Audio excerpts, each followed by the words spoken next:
Magandang araw po sa inyong lahat mga kababayan. At ngayon muli nating balikan sina Janet at Jude Briggs para ibigay yung monthly allowance ng mga bata. Papunta po tayo sa kanila ngayon. Tara, samahan niyo po ako. Pasyalan natin sila.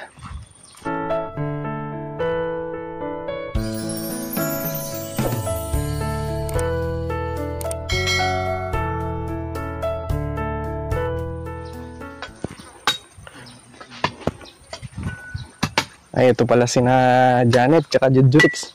Hello Janet, Jude Briggs. Hello po. Anong ginagawa nyo ngayon? Puputol po ng kahoy.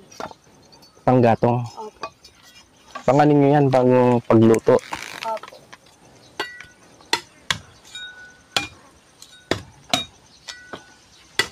Hindi kayo pumasok ngayon?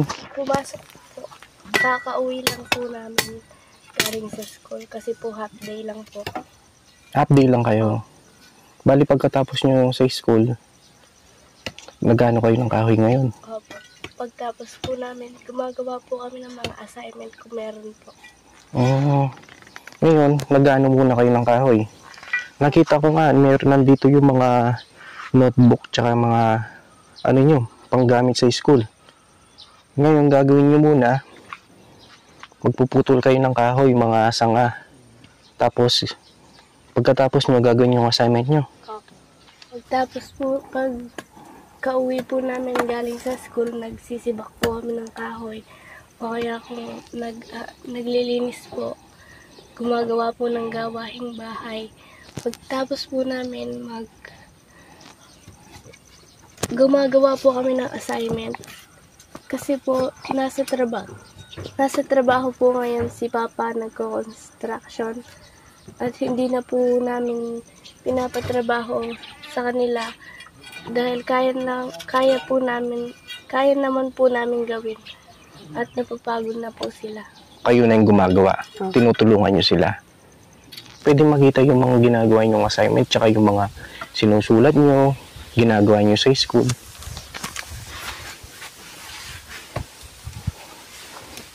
Si Jude Briggs, saan siya magaling? Anong sa? Pilipino. Pilipino. Pilipino. Magaling sa Pilipino si Jude Briggs. Ito po mga kurot ko. Mga pinag-aaralan nyo. Si Janet naman, saan magaling si Janet? Sa math po. Sa math? Ayos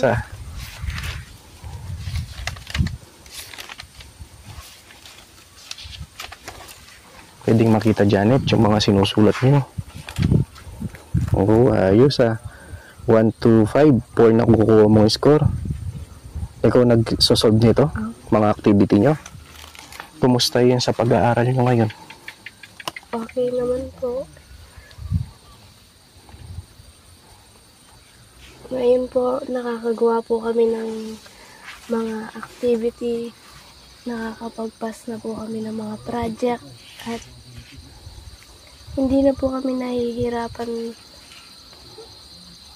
Hindi na po kami nagugutuman dahil po sa tulong nila. Sir Billy. Hindi po kami mag-aral. Maraming salamat po sa tulong po ni Sir Billy. Hindi na po kami nagugutuman at nabibili na po namin yung mga project na pinapabili po nila sa school. At kay Kuya Boxy, maraming pong salamat sa inyo. Dahil po, natulungan niyo po kami. Maraming salamat din po kay Kuya Boxy dahil siya po ang naging daan para po matulungan kami at para po hindi na po kami mahirapan. Ang magulang po namin, kahit hindi po sila nakapagtapos ng pag-aaral, kami po magtatapos po kami ng pag-aaral upang masuklian po yung repisyo po nila sa amin. Dahil po inaalagaan po nila kami at pinapaaral. Dahil po sa binigay niyo pong tulong, susuklian po namin ng napakarami. Hindi po kami ay mag-aaral po kami ng mabuti para po kahit po paano ay maabot po namin ang aming mga pangarap. Yung tatay ko po nakikipag-contraction lang po. Sakto lang po yung ginigita niya. Kahit po mahirap ang buhay, pinipilit niya po kumayod po para po sa amin. Kinikita po ng tatay ko. Sakto lang po sa pang-araw-araw namin. Pero kahit po ganun ang buhay, hindi po kami susuko. Saan kayo umuhugot ng kalakasan? Lalo na yung ganito yung pamumuhay nyo, na simpleng pamumuhay lang, pero nagpupursige kayong mag-aral. Sa mga magulang po namin, dahil sobra-sobra po ang pagmamahal nila sa amin. At palagi po nila kaming naalagaan. Bakit naiyak si Janet ngayon? Ano mo ngayon, Janet, na naiyak ka?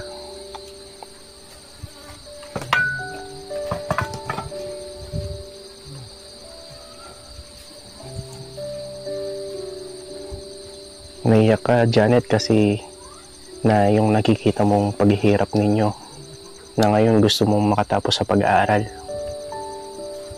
Nagpupursige kayong makatapos para sa mga magulang nyo, lalo na darating yung panahon na matutulungan nyo sila. Yun yung panghawakan nyo, no? Yun yung panghawakan nyo, na yung mga pangarap nyo. Isipin nyo yung kinabukasan nyo, yung lahat ng paghihirap nyo, yun yung magiging daan nyo para makahangon sa kahirapan, di ba? At pinasyalan ko kayo ngayon para kumustahin at ibibigay yung tulong na pinapaabot sa inyo ni Sir Billy. Di ba buwan-buwan pinapasyalan ko kayo, Janet at Jed Breaks? Yung monthly allowance yun, no? At huwag ka nang umiyak, Janet. At basta't mag-aral lang mabuti, no? At tuparin nyo yung mga pangarap nyo para sa mga magulang nyo at para sa sarili nyo. Nakikita ko sa inyo yung kabutihan nyo, yung pagsusumikap nyo, at yung determinasyon nyo na makatapos sa pag-aaral. Bihira lang sa mga bata ngayon na may pangarap. Kasi yung mga ibang kabataan ngayon, maagad nag-aasawa, nagbabarkada, nagbibisyo. Pero kayo, nakikita ko sa inyo na wala yung ganun.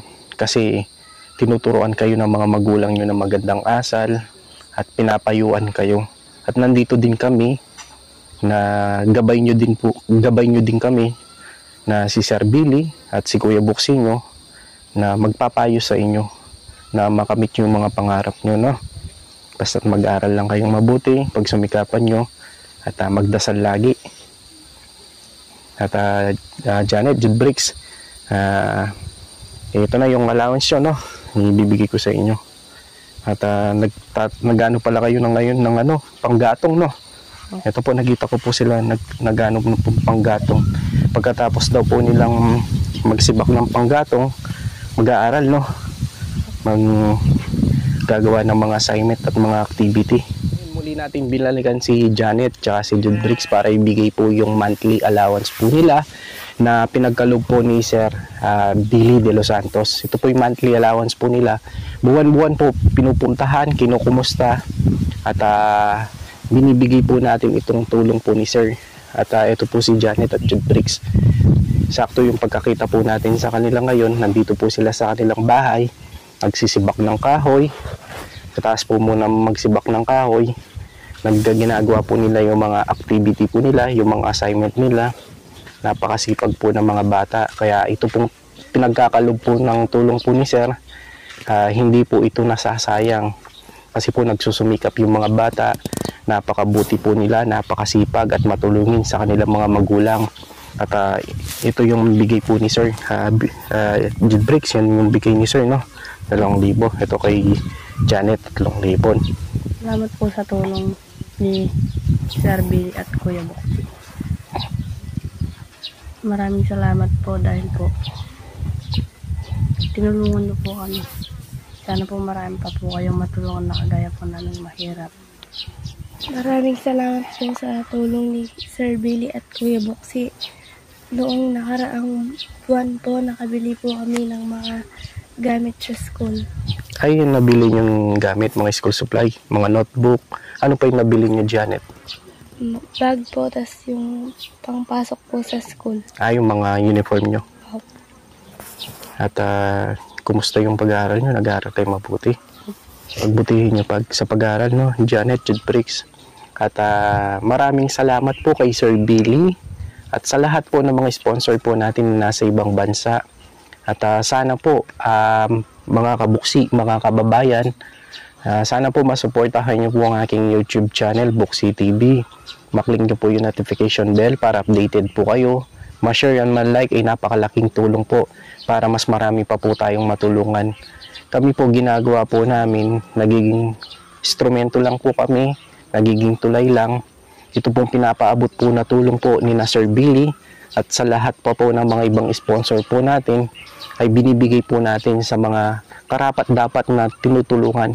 Kasi sina Jude Briggs at Janet po, nakita po namin sa kanila yung pagpupursigi po nila, yung determinasyon, yung mga pangarap po nila. Kaya po yung binibigay na tulong, pinag-aaral po nila, pinagbabaon, pagbili po ng project, at tinuturuan din po namin silang mag-ipon, di ba Janet, Jude Briggs? Tinuturuan din po namin silang mag-ipon para meron din po silang nasisib na pera. Tinuturuan din po namin sila yung mga tamang gawain at asahan nyo po mga kabuksi, lalo pa po nating pagpupursagihin ang ating pagtulong para sa mga kababayan po nating mahirap at nangangailangan. O no, Jude Briggs, Janet, hindi na kami magtatagal, no? Mag-aral kayong magbuti at pagsumikapan nyo sa pag-aral nyo at abutin nyo yung mga pangarap nyo na makatapos, no? Para sa inyong sarili at para sa inyong pamilya, lalo na para sa inyong mga magulang. At maraming salamat po sa inyong lahat at lagi po kayong mag-iingat at pagpalain po tayo ng Panginoon Diyos. Sige, Jude Briggs, alis na kami. Janet, sige po. Bye-bye po. Sige. Bye po. Siya ang lagi niyong